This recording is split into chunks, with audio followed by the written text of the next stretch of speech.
If you're a coach or a healer pouring your heart into videos and barely getting any views, I want you to stop what you're doing and hear me out. Views aren't the best thing to focus on, at least not yet. And here's why. Over 2.6 million videos are uploaded to YouTube every single day. Not every video can be shown to every viewer. So YouTube has to decide which videos to put in front of which people. And the almighty algorithm, that's how it gets done. That's why I stopped obsessing over views and I started focusing on helping YouTube understand who my content is actually for.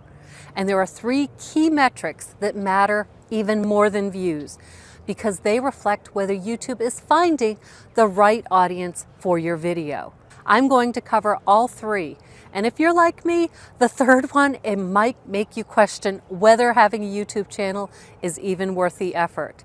Spoiler alert, it is. So stick with me, because by the end of this video, you'll know exactly how to focus your energy and measure your progress in a way that makes you want to keep going instead of giving up. If you're disappointed and frustrated by low view counts, and you're wondering if it's even worth it to keep going, what I'm about to share can be a game changer for you, just like it's been a game changer for me. Hey there, if you don't know me yet, I'm Donna Gilbert, and I have been dabbling with YouTube success for about 8 years.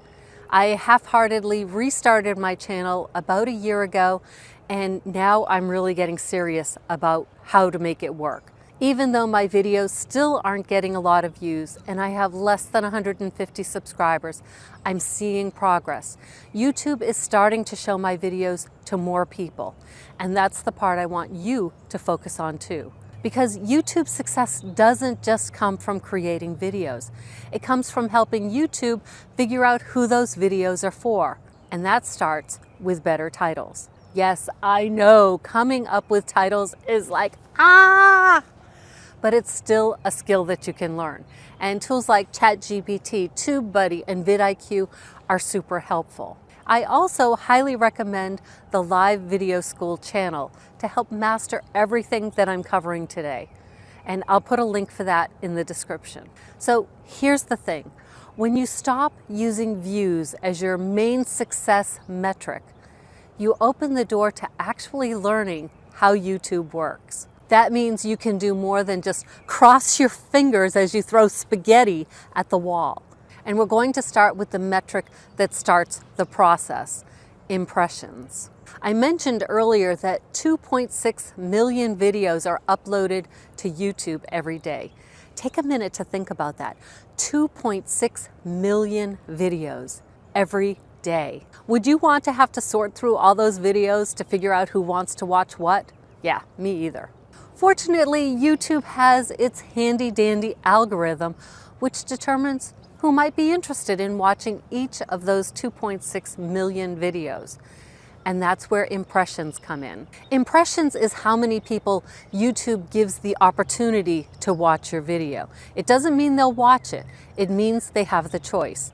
And in just a minute, we'll get to how people decide what videos to watch. Now, every time your video shows up on someone's screen, whether it's on their homepage or as a suggested video or in a search, that counts as an impression. So if our view counts are low, the first thing we need to look at is whether or not our video is even being pushed out or shown to people.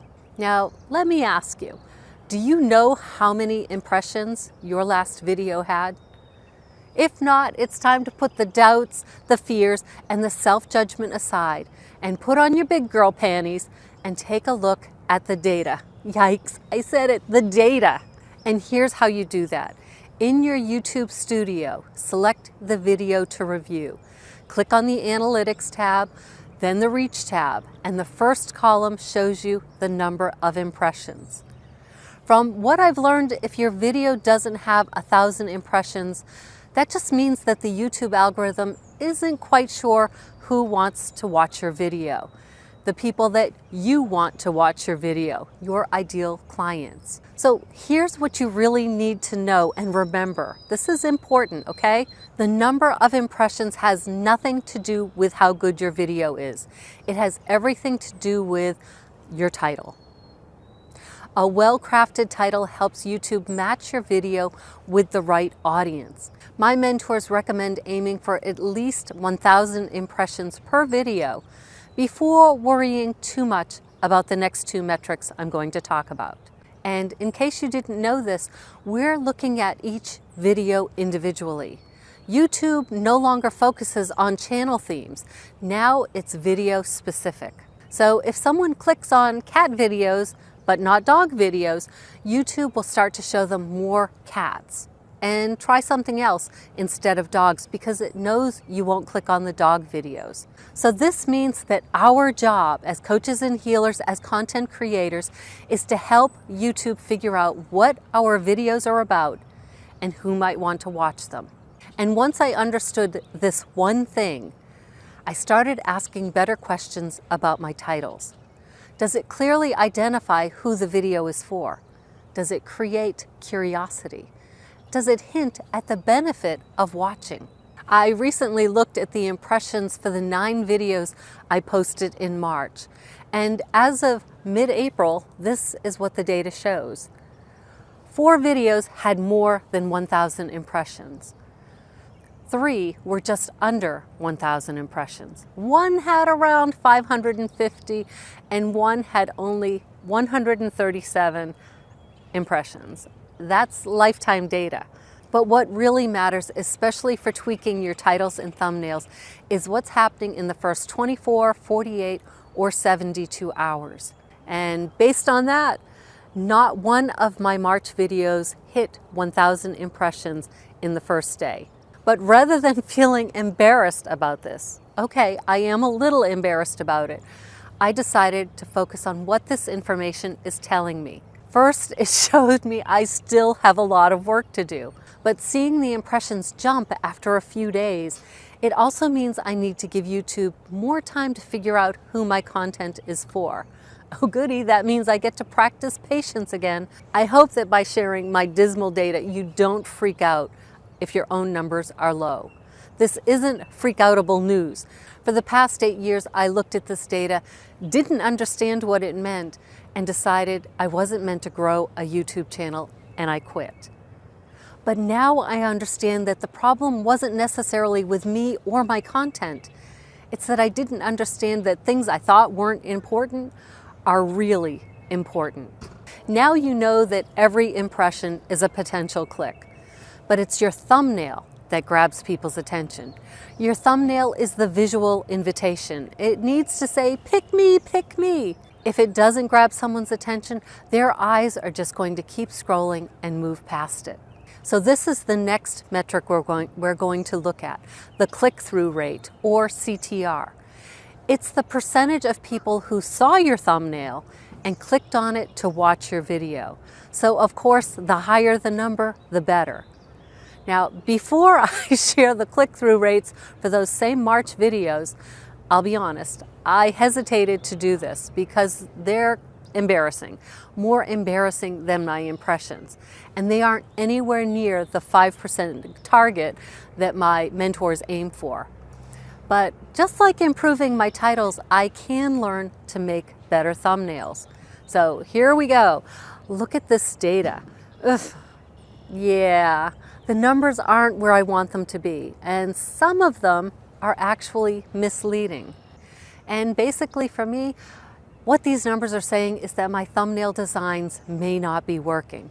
And I'll get to why I say maybe not working in just a minute. When you look at your own click-through rate numbers, remember they don't define your success. They simply reflect your strategy. Now when I'm creating a thumbnail, I ask, does it support the title? Is the text bold and readable on mobile? And does it visually pop from the screen? And just important, is it clear instead of being overly cluttered? Does it evoke curiosity or strong emotion? You may be aware that YouTube offers A/B testing for thumbnails, but I noticed when I used it, my videos seemed to get fewer impressions. Is it a coincidence? Maybe. When I asked about it, I was told to wait until I'm consistently getting 1,000 impressions in those first 24 hours before A/B split testing my thumbnails. So that's what I'm doing. The third key metric to pay attention to is view duration. View duration simply tells you how long people are watching. And here's the part that really stings. A view duration of 30% is considered average, and anything over 50%, that's really good. So if your 10-minute video has a 3-minute average view duration, you're doing fine, right? Wild, right? It shocked me too. But think about your own watching behavior. How often do you watch a full video? Let me know in the comments. You've probably also heard that the first 30 seconds of your video are especially critical. If your intro doesn't match the promise of the title and the thumbnail, viewers will click away fast, and YouTube will take notice. So I've started asking, am I delivering on the promise right away? Is there fluff I can cut? And do my energy and my tone match the topic of the video? If you're curious about the view duration times for those 9 videos from March, here they are. Go ahead and hit pause if you want to take a closer look. And if you're finding value in this video, be sure to hit like and subscribe. It's pretty obvious from what I've shared that the videos on my channel are not performing as well as I'd like. And these 3 factors, impressions, click-through rate, and view duration, directly impact how many views they get. But instead of seeing failure in my data, what I'm seeing is a feedback loop. Here's the process I'm following. About 24 hours after I upload a video, I check the impressions and click-through rate. If the impressions are under 1,000, I may try a new title. And this is the step I'm most focused on still. Yes, I work with improving my thumbnails. Yes, I'm refining my content. And that's why I said earlier that my thumbnails may not be working. Without enough impressions to indicate that the right audience has the chance to choose my video, I can't trust the click-through rate data about my thumbnails. Now, if the impressions are above 1,000 after that first day, and the click-through rate is under 5%, that's when I'll consider changing my thumbnail. And then I'll wait another 24 hours to check for improvement. This truly is an experiment, and we have to be patient enough to let the algorithm work its magic.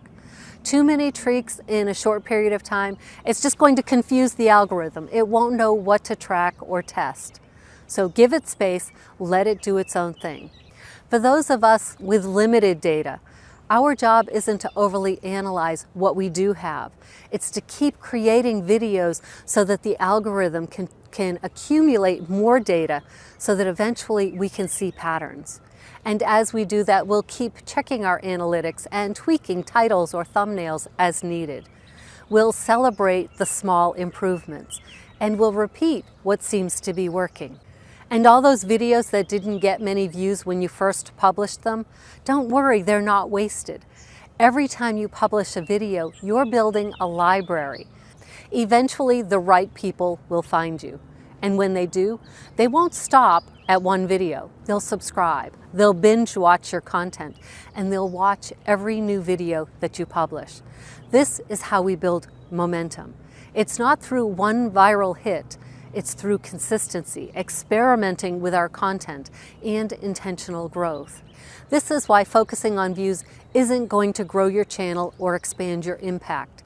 Instead, focus on the one thing that will grow your channel, helping the algorithm figure out who to show your videos to. Your titles reflect impressions, your thumbnails reflect the click-through rate, and your video structure impacts the view duration. Trust that it's all working to support your mission behind the scenes. You're not just growing a channel, you're building trust with the audience, with the algorithm, and with the people who are meant to find you. So keep creating, keep refining, keep believing that your message matters. You're not here for views, you're here for the impact you can make. But if you feel like YouTube's algorithm may be having a hard time putting your videos in front of the right people because your content is a little scattered, a little all over the place, check out this video next, because I talk about how to decide what content to put on your channel to help the people you came here to help.